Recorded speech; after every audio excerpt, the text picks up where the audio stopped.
one of the things that the powers that were have been doing for the last thousands of years is that they've been doing everything in their power to disconnect us from our intuition.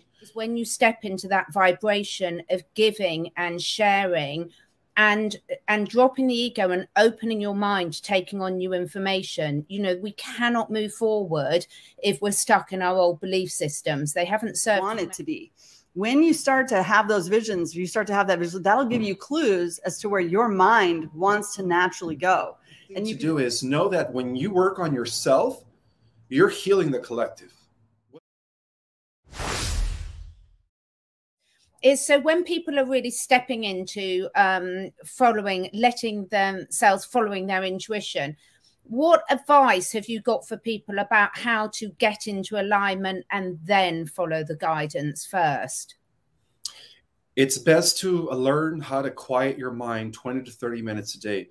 And I know I sound like a repeating record, but meditation is key, guys, to, you know, align yourself with your intuition. Your intuition is really the voice of your higher self, your divine, holy Christ over self. And so the more you guys go within yourself, the more you're able to quiet your mind from all the chatter, the more guidance you are going to receive. Because, you know, really what it boils down to is that all the answers that we are all looking for are within us. But the only way to access those answers is through meditation, through quiet time, through quieting the conscious mind, so that you could allow your divine, your higher self, your intuition to unfold and guide you. And one of the things that the powers that were have been doing for the last thousands of years is that they've been doing everything in their power to disconnect us from our intuition. And that's a weapon. That is how they keep humanity and, you know, shackled down as prisoners of their own consciousness, because it's not like in the Matrix. It's not a physical prison that we're in. We're not behind bars. It is a prison of our mind. And the only way to free ourselves is by going within, connecting with our intuition and allowing those gifts to unfold, you know, and that's just my answer to that. Meditation, prayer, whatever it is that you have to do to connect with that higher self. I'll add to that. That was good. So this is an exercise that I challenge anyone to do, and it's a whole lot harder than you think. Lay in meditation and imagine your perfect day, everything about it, and have the emotion of everything about it. And it's not as easy as you think, because you haven't been in a state of creation in a long time. You've been trapped in a matrix cage. You've been told you have to get up at a certain time. You got to make a certain amount of money. You have to, you're in this rat race, you know, you have to compare yourself to other people, blah, blah, blah. Forget about all of that. Just drop it all and literally just imagine your perfect day, your perfect date, your perfect emotion. You know, imagine a world where you walk out and it's exactly the way you want it to be. When you start to have those visions, you start to have that vision, that'll give you clues as to where your mind wants to naturally go. And you can just start letting go into that. You know, you start to materialize it in the physical realm, because you've started to attach yourself to the feeling maybe of love or of joy or bliss. And as you attach yourself to the feeling, you will create it. That'll go out through your Taurus field. It'll collect all sorts of other positive energies and it will come right back to you. And until you start resonating in the frequency that you want, you will never get it. So Perfect. Talk us through your thoughts. Yeah, love that, Michelle. Love that, Ismael. Talk us through your thoughts in terms of how important it is that every single person watching this today, or whenever they happen to watch it, how important they do that for themselves and how that is going to influence the collective consciousness and the collective experiences that we're all manifesting. Because we're all connected via a organic planetary mind hive. When one person decides to change their life for the better and become the best version of themselves, it impacts the collective, because ultimately we are all connected, whether we know it or not. We're part of a planetary mind hive, organic mind hive. While we maintain our individual consciousness, we are connected via telepathy. And as we ascend beyond the fifth dimension, we become part of a social memory complex. In other words, all of our individual unit of consciousness begin to merge as a collective while maintaining our individuality. And that's the beauty of the ascension. See, the ascension is the process of going back to becoming one, to becoming whole, to becoming holistic. And so the best thing to do is know that when you work on yourself, you're healing the collective, whether you know it or not. That's the point. Yeah. Yeah, because even if you're going into the microcosm, it's all just a matter of scale. So when you're going into the microcosm and you heal yourself, your cells are communicating to the cells of the person next to you, and they're learning how you've already done it. Because again, everything wants to self-correct. We live in a self-correcting reality. It's always trying to go to the good, or at least to the light, you know, because people willingly want to be happy. They don't willingly want to be miserable, right? So as you heal others, and you also send that knowledge or that data way up into the macrocosm, because that's all connected linearly as well. Absolutely, yeah. We are the microcosm of the macrocosm, the cells of the universe. It's kind of infinite. I think it's pretty infinite, but whether you go upward in the scale or downward in the scale, it all repeats again. Okay, for instance, as we go downward in the scale, we're made out of what? Trillions of cells, right? Individual little microcosmic versions of you. Well, believe it or not, but at that level of reality, each cell is also a universe with galaxies and planets, and it all repeats again. It's infinite, guys. It's infinite. It so is. Now, on this note, just before we move on to that, quite a good question here from Jeff. Oh, wrong one. So Jeff is saying, how can we all do the right things yet still use the fiat dollar? Money has everyone stuck in the negative. So I think there's lots around this in terms of when people are sort of faced with their current 3D reality and trying to move into this new state of consciousness. What advice have you got for that for people about how they make that transition? Do you want me to answer that? Ladies first, Michelle. Okay, well, there are a lot of people that are dependent on money right now. We do need it for survival. So people can't just all up and quit their jobs, unfortunately. You can always choose a job where you're trading services. Or you can start to, you know, learn what God has gifted you as far as your natural gifts and what you naturally enjoy sharing, and start to harness that. But right now, until we move into that new age with the, I love how ISMAEL put it. He basically said the QFS is almost like a, you know, it presents or creates a utopian society. Sorry, there's so much banging, you guys.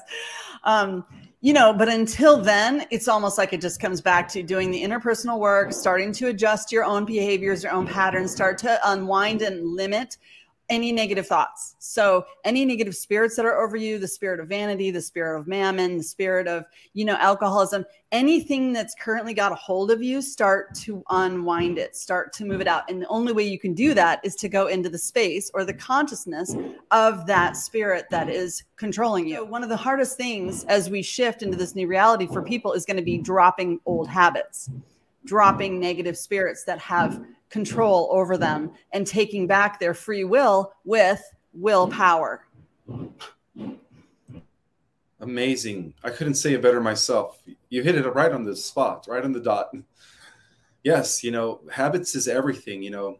It's really learning how to rewire your mind, how to reprogram yourself. I want to share a quote from Star Wars, and this is probably one of the most powerful quotes that has ever been stated in the history of the earth. Unlearn everything you've been taught and relearn things. And when you do that, you start shifting your reality, you know, because there is a parallel universe or parallel earth where you are aligned with your life's purpose, where you are making an abundance from your talents, from your gifts, not from the things that you don't want to do, right? Like working from a 9-to-5 job in the matrix. But you will begin to shift. When you rewire your mind, you begin to shift and align with a lifestyle that will bless you and give you the abundance that you need by doing the things that you enjoy. And I totally agree with that. I think also that when you're in your current reality, when you, like as Wendell said, when you change the way you look at things, the things you look at change. And so when you look at everything, when you consciously look at all aspects of your life with a state of awe, a state of what's beautiful about it, a state of what love you can bring to every situation, things start to snowball and synchronicities start coming into your life very, very quickly. And I think when you project that feeling, and you're really looking at every interaction you're having about what's the message in there for me. You know, if you're on a current 3D job at the moment, when you change the way you look at that and you look at it with a state of a love vibration, it's difficult to sort of put this into words. You do start to get a very different energy back, and different opportunities start arising for yourself. So Ishmael, have you seen different synchronicities, you know, since you've really been coming out publicly and sharing your knowledge, sharing your information, and giving a lot? I mean, I've really seen you give so much over the last sort of year and a half. What has that opened up for you in terms of synchronicities? Things have been looking, how can I say it? Things have shifted for the better for me, where I was able to quit my 9-to-5 job and only focus on what I like to do. And that is to bring information, to enlighten the masses, to help in the awakening process, to help activate others. And what brings me to tears in joy is when I get feedback from thousands and thousands of people worldwide that tell me, Ishmael, you have transformed my life. Your information has allowed me to really see things for what they are. They filled in a lot of the gaps. It has inspired me. I had lost hope, and then after discovering you, I feel like there is hope again, and I am just on a positive trajectory. And they thank me, and to me that is priceless, you know. So I am just in gratitude every morning when I wake up. The first thing I do, guys, is I give thanks. I give thanks for all that the universe has been using me for. And when people say, oh, Ishmael, you have the answers to a lot of things, you know everything. I'm like, no, I don't know everything. I am as much as a student as I am a teacher, because we're all in the process of learning. There is no such thing as one person learning everything. Mm-hmm. And also, I am just an instrument, because ultimately all glory goes to God, you know, the higher power, prime creator source, whatever you want to call it. And every single one of us is an instrument. It's just that I am tapped in to my purpose and my calling, you know, and I have been for many years. And so I give thanks every day. I wake up with gratitude in my heart. And when I do that, I notice that I find the joy in everything, guys. You know, I am just fully immersed in the presence. And that is, to me, that is heaven on earth. So I'm already feeling like I am living a heaven on earth, thanks to, you know, my shift in consciousness, and thanks to the fact that I feel like I've helped a lot of people. And that to me is priceless. You know, it brings joy to my heart to know that a lot of people out there have been touched by my information. So true. I'd like to add to that. I'm really just so proud of you, Ishmael, because you came forth with knowledge that is almost like another level of disclosure, but you came forth who came with love. Like, you came with a frequency of love. It was calm, it was assertive, it was loving. And, you know, what I'm learning a lot about the balance between masculine and feminine energy is that there's always supposed to be a balance. And this realm, this earth, has gotten way out of balance. It's just so masculine. And, you know, there's a patriarchal love and there's a matriarchal love, matriarchal, I don't know how to say that right, love. And when you came forth with it, it was almost like easier to take in the knowledge because you were coming from such a calm, loving, assertive space. And that is actually how I think we penetrate the consciousness, is once you receive the information, which is a blessing in and of itself, right? That's coming direct from God and the angelic realm. Once you receive it, then to put it forth with a loving kindness so that people can either accept or decline it or wait till a different time. That is also, I think, a way to just directly penetrate through the density of this field. So good job with that. I'm going to second that as well, because I really feel this new state of consciousness that us humans are raising into, and some might say we're catching up with some of the other species that we share this beautiful planet with. I think that this is a thing what Ishmael has and Michelle have demonstrated so well there, is when you step into that vibration of giving and sharing and dropping the ego and opening your mind to taking on new information. You know, we cannot move forward if we're stuck in our old belief systems. They haven't served humanity that well so far. And this is a time about keeping an open mind, keeping an open heart, listening to new information. As you said earlier, Michelle, taking your time to see whether it integrates with you or not. We're not saying you have to take on board all of that, but at least consider it, because if we're all going to take steps forward, not only have we got to be opening to receiving, but we've also got to be very opening to giving and sharing from that place of love and moving humanity and our future forward, not from a place of fear. Because what has been so obvious is how much the controllers that be are desperate to keep people in a fear vibration. How